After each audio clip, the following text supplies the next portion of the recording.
Hey guys, my name is Jason from Sow the Land. In today's video, we're going to be talking about emergency preparedness. The winter is coming, and that could be the possibility of losing power.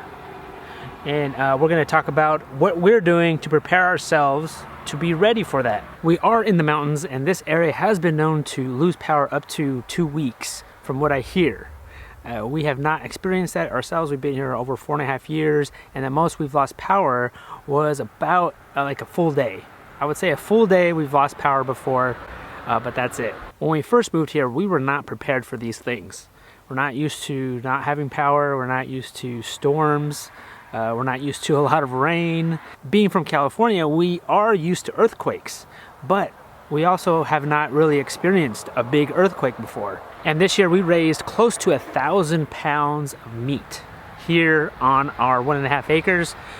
So with that, we have freezers.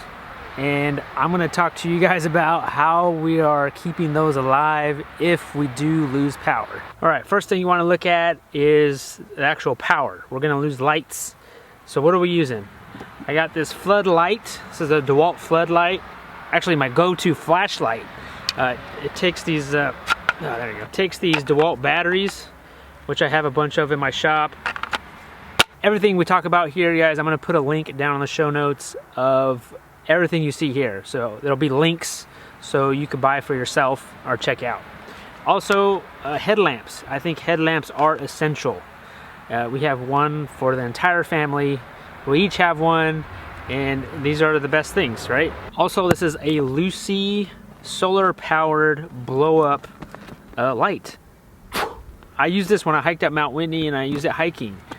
This can like fold up in your backpack, and it's really light. You can hang it, and it's good light for just maybe playing board games on. Also, Coast Lights has sent us some lights, guys, to play with and to mess around, and we actually been using this one. This is like a lantern that turns on. It takes batteries, and it also comes with this hook. Here's a little flashlight, little key flashlight. We have AAA, we have AA, and we have the big D batteries. We are stocking up on batteries for all of our flashlights. And then also this light also has a magnet on the back here. It's a magnet. And then this light, you can kind of move it around. Also, Coast sent us to give you guys 10% off your first order, so I'll leave that discount code down below in the show notes also. Also, guys, we have candles. Candles can be even better than actually flashlights because these take no batteries. You don't have to charge anything. You don't need batteries to hook these up. You just light these up, and you can have these for like around dinner time. And these are some beeswax candles that we made. So I think candles are an essential part of emergencies also. Another thing that I absolutely love that we've had for a few years is this inverter. It has 2 plugs. You can plug and charge your phone. It has a light right here. It tells you how much it's charged because you actually charge this. So we could plug it into the wall right now, and then it can fully charge this, and so that way it can be ready to go if we lose any kind of power. Also, it has a USB plug, and it also has these jumper cables. In the back here, you could also fill up your tires. It has a little air hose here, which I've taken this thing to events like Homesteaders of America, places where I am going to need power for my phone, like craft shows. I've taken this to the, and it's been incredibly helpful. This is just a few of the items that we canned just this year. This is just some of them. I just pulled out just a little bit to show you. Our pantry is being reorganized right now, but if the power were to go out for about, say, 2 weeks, we would have enough canned food to last us 2 weeks or maybe even a little bit longer. One of the reasons that we can is we like to save our harvest from the summertime, from our garden. And also, if there was an emergency, we have lots of food already prepared and we can just open it up and eat it right then.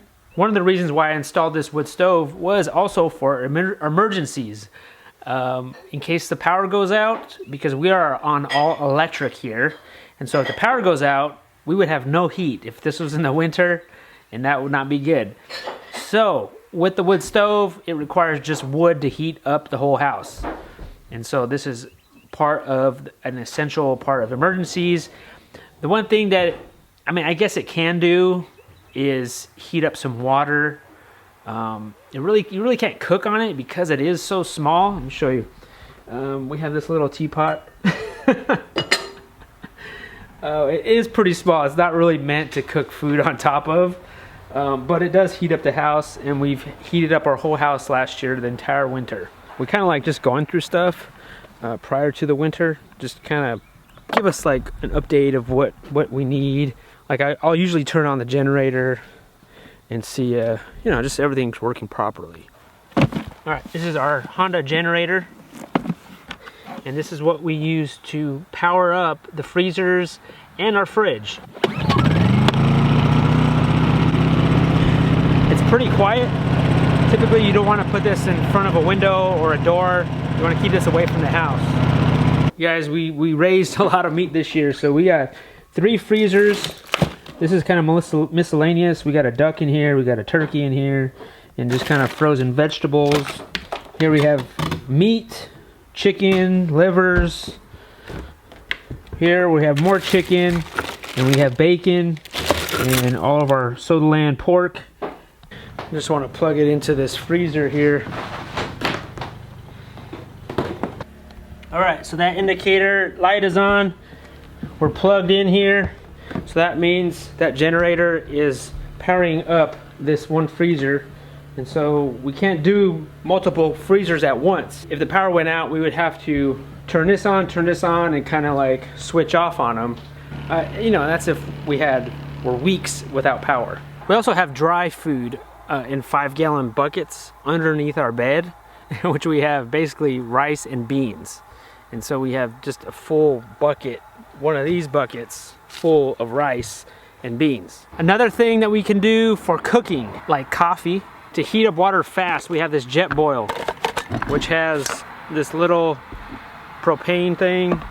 You screw this on, you pour some water in there, and it heats up the water like that. We also have our barbecue, which has a propane tank, which also has a burner on it, so we could actually barbecue and not have to use electricity.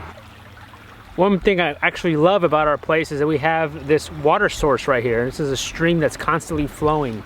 And if we absolutely had to, if it come down to it, we could probably filter some of this water out and actually use it. Otherwise, we do have water saved also underneath our bed. Who else stores food underneath their bed? We have gallons of water saved, but because we are on a well system, which I love a well, but it requires electricity to use it. So if the electricity goes out, we can't use the water from our well. Also, if an unexpected thing happens, it's kind of hard to plan it, but if you can, fill up the bathtub so you could use that to maybe wash dishes, or you could use it to flush the toilet, you know, because we're not going to get any water coming out of there without the electricity. Fuzzy Muggins! Also, chickens can be an important part of an emergency situation because they give us eggs. All right, so that's it, guys. We're gonna have dinner by the lantern because we have it out. But let me know if I missed anything as far as emergency preparedness. I know we didn't go really in depth about it, but let me know some things you do that maybe I haven't shared with you on how to be more prepared for emergencies, like say if the lights go out. But thanks for watching.